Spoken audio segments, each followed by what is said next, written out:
Nobody says. Now, I do got to say all of this is alleged, but for her to play 32 minutes, solid 32, she had 9 assists.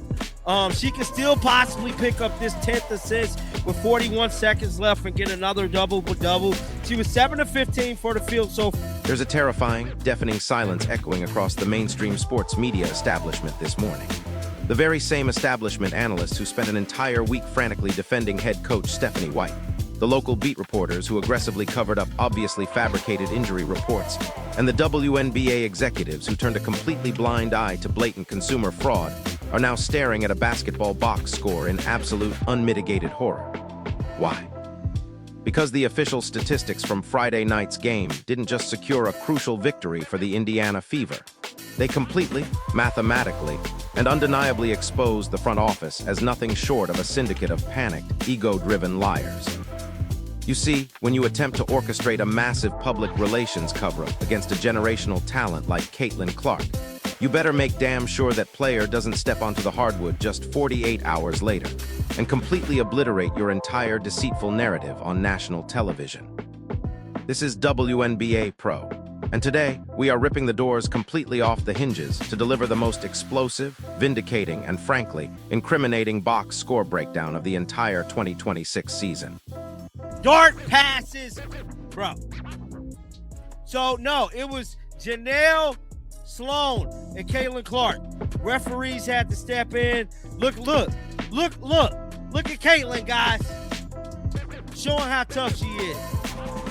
Hitting logo threes as well. Getting inside. Just Caitlin is so damn good, bro. I think. And get this. We are seamlessly blending the raw, visceral rage of a fan base that was aggressively scammed on Wednesday night with the cold, hard, indisputable analytical credibility of Friday night's 90-82 victory over the previously undefeated Golden State Valkyries. If you thought for one second that the civil war brewing inside the Indiana Fever locker room, the one that's been boiling over for weeks, was somehow cooling down because of a single win, you need to radically recalibrate your reality right now. This win didn't solve anything. It just poured gasoline on an already raging inferno, exposing the deep-seated issues that threaten to derail the entire franchise. The layers of deception, the outright lies, and the astonishing levels of spite from the coaching staff are all laid bare, undeniable, thanks to one incredible performance. All the time out. I don't know what happened. I got to see what happened, guys. So I'm streaming the game right here on my phone. Why would the Fever call a timeout?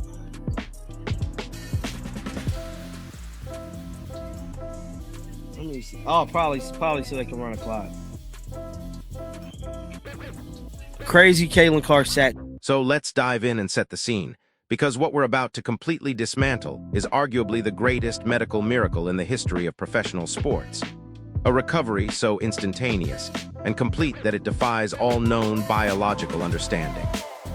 Just 48 hours prior to Friday night's game, we were explicitly told by General Manager Amber Cox and head coach Stephanie White that Caitlin Clark was physically incapable of playing a basketball game, even against the weakest expansion team in the league.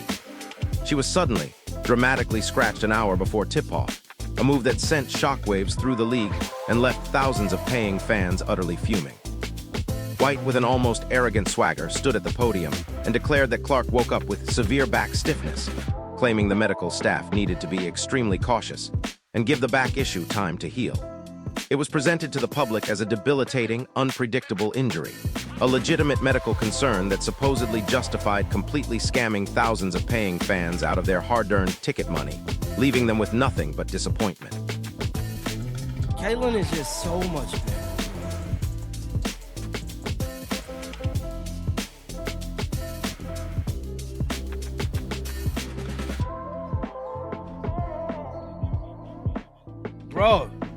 Bro, the announcer just said, Caitlin, listen.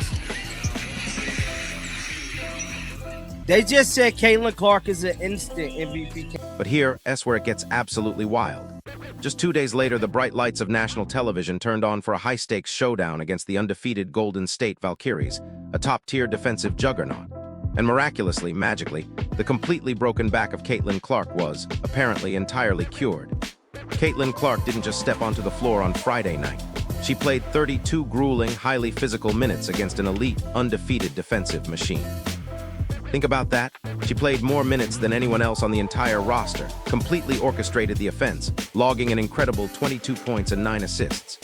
She shot a highly efficient 46% from the field, knocked down 4 of her 9 attempts from beyond the three-point arc, and commanded a crucial +7 rating while she was on the floor. She looked completely sharp, entirely decisive, and infinitely more dangerous than ever before. Let the sheer biological absurdity of this situation completely wash over you, because it's truly mind-boggling. You simply do not go from having a spine so severely compromised that you cannot even dress in uniform on a Wednesday to playing 32 minutes of elite, high-usage, 94-foot transition basketball on a Friday. It is a biological and physiological impossibility, a blatant lie. At 16 rebounds with 24 seconds left in this one. Caitlin Clark don't look like she's going to get a double-double, but you never know. You just never know. But they out fouling, so I doubt she get it. 22, 9 and 2. 22, 9 and 2. Solid numbers, bro. Caitlin Clark been averaging 20 points a game, guys. Now listen to this part. This specific box score isn't just a win.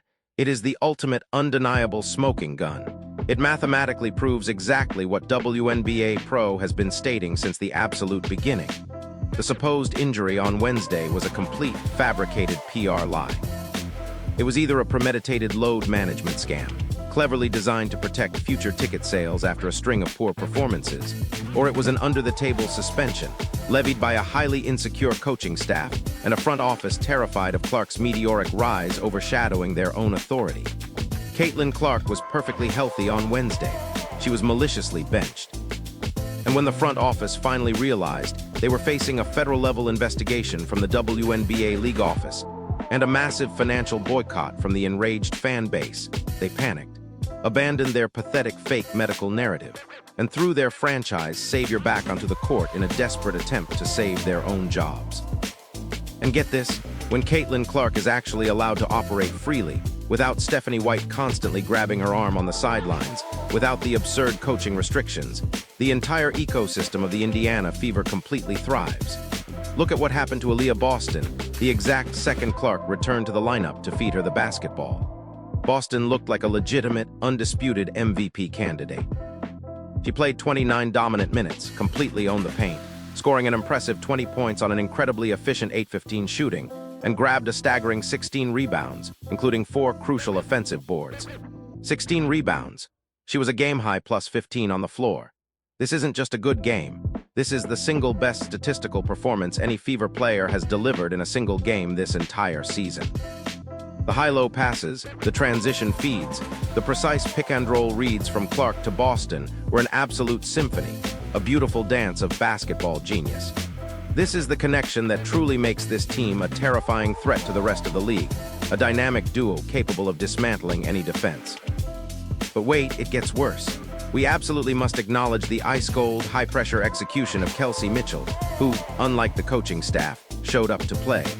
Mitchell played 31 minutes and went a flawless 11 for 11 from the free throw line, 100%. She finished with 19 points and a solid +6 rating.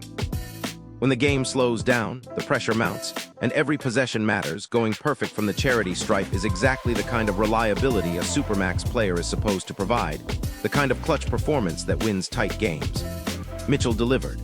However, while the players on the floor were executing a masterpiece, the head coach sitting on the sidelines was actively, and I mean actively *, committing sabotage. This isn't just poor coaching. This is a deliberate attempt to undermine the team's success for personal ego. We have to talk about the absolute jaw-dropping spitefulness of Stephanie White's rotations in this game. Just 24 hours prior, the Indiana Fever front office finally surrendered to the incessant demands of the analytical community and the furious fan base. They waived Chatori Walker-Kimbrough and signed Grace Van Slooten, a 6'3" athletic forward who provides the exact physical length, transition speed, and defensive motor the team desperately needs. This was a massive victory for common sense, a clear acknowledgement that the team needed a specific type of player. The front office brought in the exact tool necessary to secure rebounds and run the floor with Clark, addressing glaring weaknesses. So what does Stephanie White do with this crucial new acquisition in a high-stakes game against an undefeated opponent? She completely glues her to the pine. She plays Grace Van Slooten for exactly 1 minute and 44 seconds. 1 minute and 44 seconds.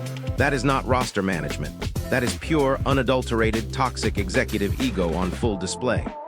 Stephanie White was so completely furious that the front office capitulated to the fans and signed an athletic forward that she actively chose to jeopardize a basketball game, risking a loss just to prove a point.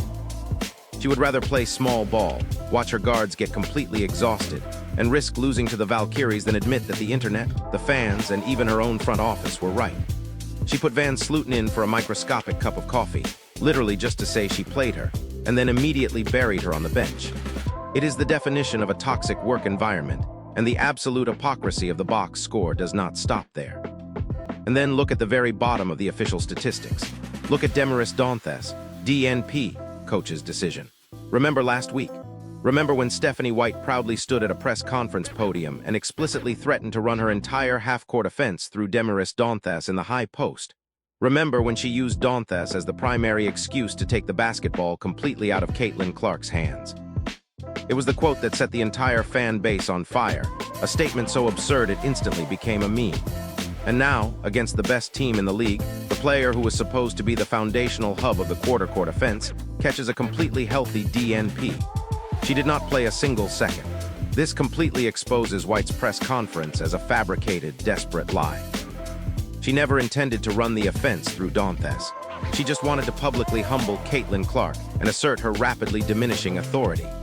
But for the sake of our absolute unbiased analytical credibility, there are real, objective concerns from this performance that we are not going to ignore, because even in victory, there are lessons. Caitlin Clark, despite her masterpiece performance, had 6 turnovers. That is the 5th consecutive game where Clark has committed 4 or more turnovers. Some were aggressive reads that went wrong, the kind of risks you expect from a player pushing the envelope. And some were brilliant defensive plays by a truly elite Valkyries team. But the volume is simply too high. That is a statistical pattern that absolutely must be addressed by the coaching staff, assuming they're actually interested in coaching and not just playing mind games. It's a facet of her game that, if refined, could elevate her already astonishing play to an even higher level, proving she's not just a scorer, but an elite decision-maker under pressure. Furthermore, while Mitchell was perfect from the line, the team as a whole missed 7 crucial free throws, shooting just under 76%. Lexi Hull, in particular, went a deeply concerning 1 for 4 from the charity stripe. In a tighter game, the kind of nail-biting finishes the Fever are prone to. Leaving 7 points on the board is not just a mistake. It is a catastrophic failure that could easily cost them a victory. These are the small details, the fundamental errors, that can turn a triumphant win into a heartbreaking loss. And they are indicative of a team that still struggles with basic execution under pressure, despite the heroics of its star player. The Indiana Fever won the basketball game 90-82.